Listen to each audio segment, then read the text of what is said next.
Shalom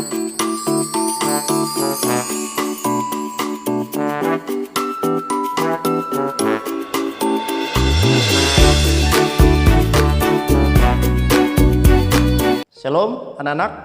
Ya. Mari kita akan belajar bersama-sama dengan Mr. Alpinus dalam pembelajaran agama pada hari ini. Anak-anak siap belajar? Ayo, mari kita belajar. Simak video pembelajaran ini sambil kalian buka bukunya di rumah ya. Selamat belajar. Yuk, mari bersama dengan Mr. Alpinus kita belajar. Oke, shalom anak-anak.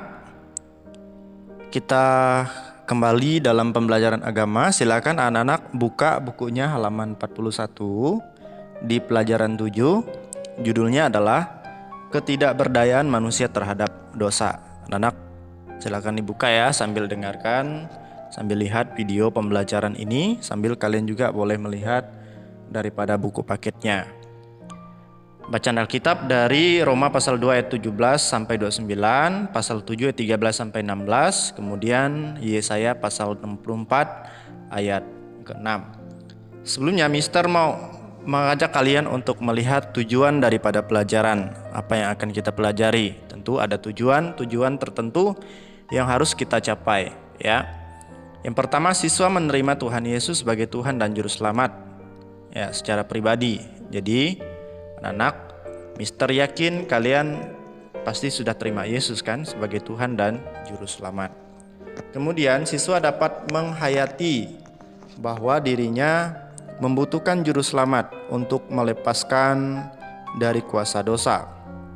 Ketiga, setelah membaca pendalaman materi, siswa memahami bahwa kuasa dosa dapat mengikat manusia yang lemah iman. Nah, anak-anak, perhatikan di situ.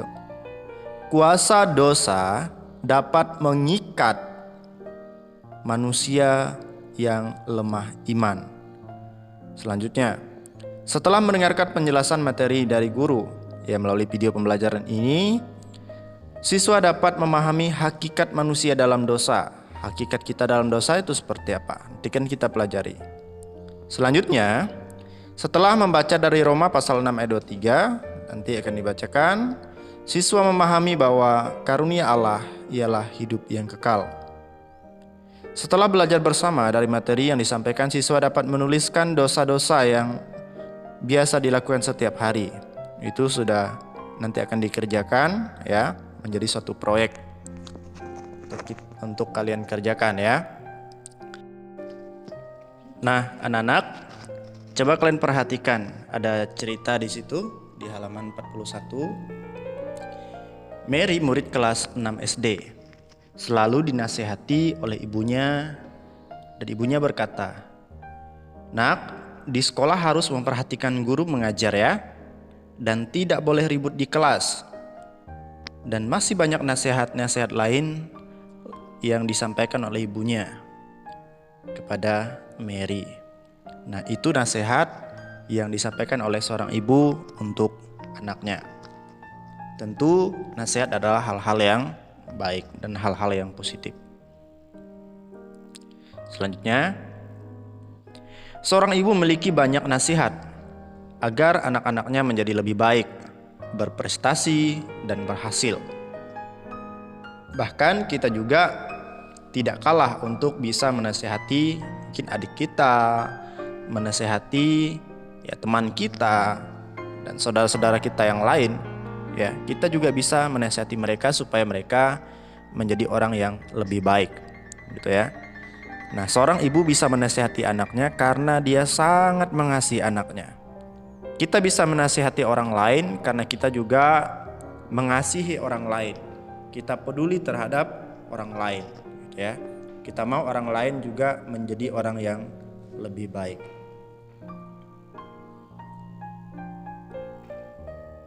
Selanjutnya, kalau kita lihat pada diri kita, apakah yang sudah dinasihati ibu kita?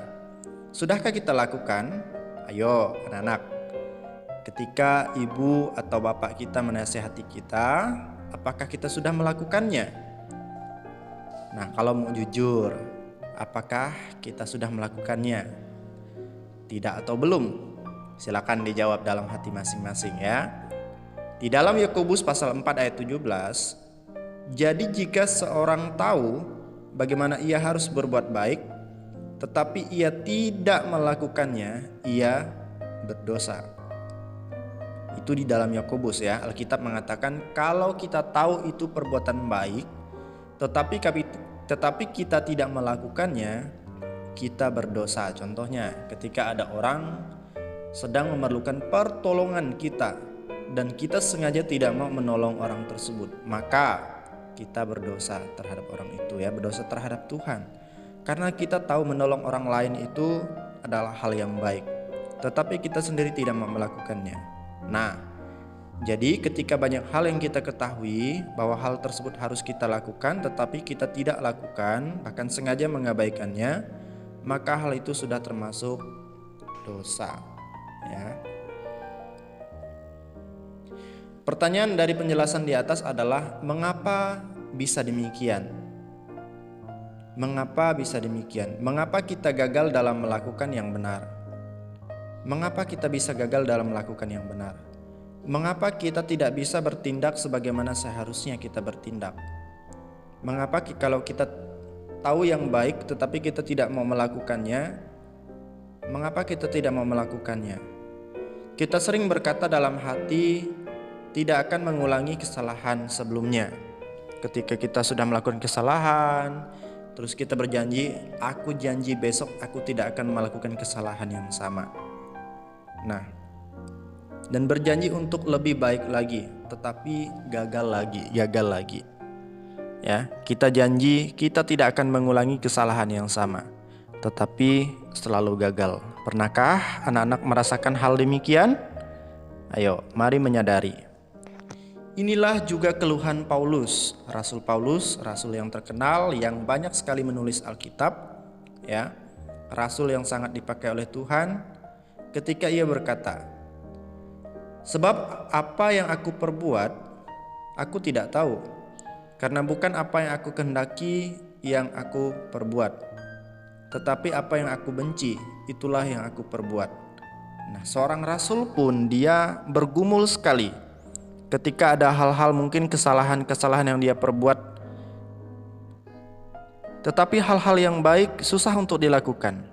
Hal-hal yang dia benci itu yang dia lakukan, termasuk adalah perbuatan-perbuatan dosa, ya, perbuatan-perbuatan yang tidak baik. Nah, sesungguhnya semua penyebab kegagalan itu adalah dosa.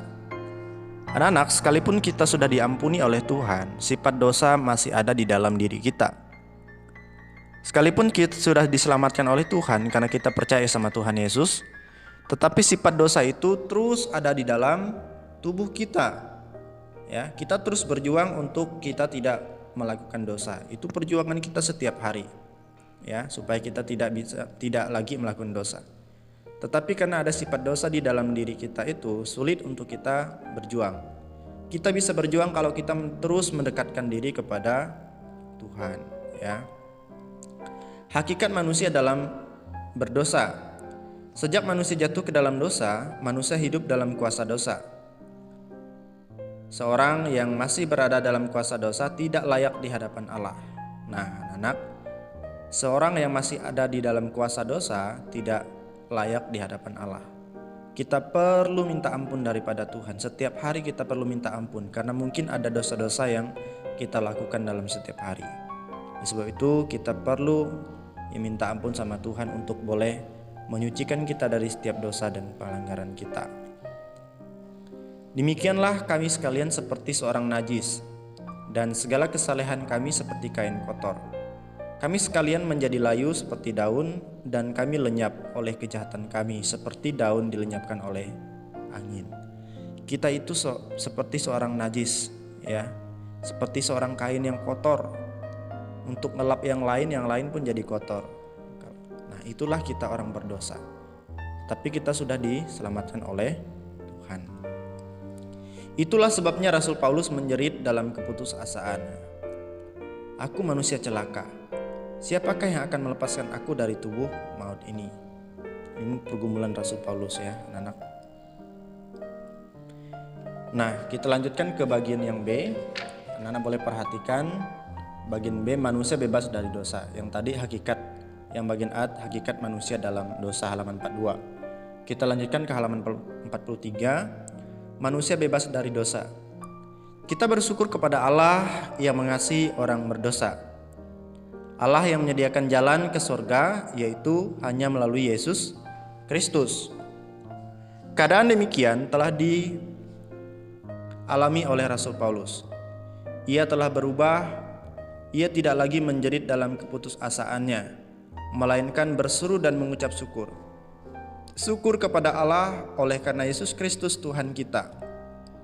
Di dalam Roma 7 ayat 25. Ia mengalami perubahan sejak ia mendapat anugerah Allah yang memanggilnya untuk datang dan percaya kepada Tuhan Yesus. Ya. Jadi anak-anak, Rasul Paulus sudah dirubah oleh Tuhan. Yang tadi dia selalu menjerit, dia tidak bisa mengalahkan kuasa dosa. Tetapi ketika Rasul Paulus dia menerima anugerah Tuhan, dia percaya sama Tuhan, maka dia terus bersyukur kepada Tuhan, ya. Terus bersyukur kepada Tuhan karena dia terlepas dari kuasa dosa dan dia bisa hidup damai, hidup tenang di dalam Tuhan Yesus. Anak-anak, kita juga bisa demikian. Asal kita mau mendekatkan diri kepada Tuhan, terus minta ampun sama Tuhan atas setiap dosa dan pelanggaran kita, kita bisa terlepas dari kuasa dosa. Ingat, sekali kita menyerahkan diri kepada kuasa dosa, sangat sulit untuk lepas. Tetapi oleh darah Yesus yang telah mati di kayu salib, yang telah melepaskan kita dari belenggu dosa, dari kuasa dosa. Alkitab menegaskan kepada kita bahwa karena semua orang telah berdosa dan telah kehilangan kemuliaan Allah. Itu ayat hafalannya, Roma pasal 3:3, itu diingat, dihafal. Akibat dosa harus dihukum sesuai dengan firman Allah.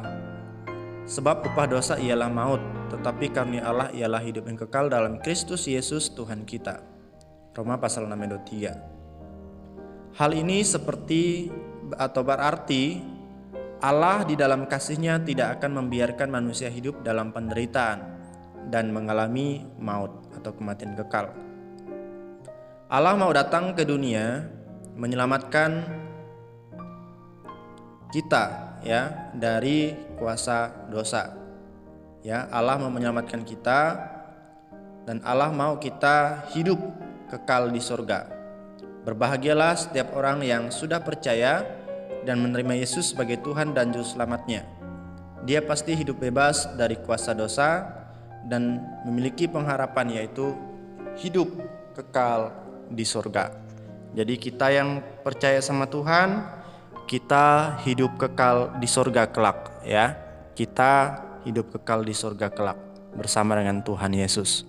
Jadi anak-anak, hanya Yesuslah yang sanggup untuk mengampuni setiap dosa dan pelanggaran kita. Bukan karena perbuatan baik kita, bukan karena amal ibadah kita, tetapi semata-mata hanya percaya sama Tuhan Yesus. Kita percaya sama Tuhan Yesus.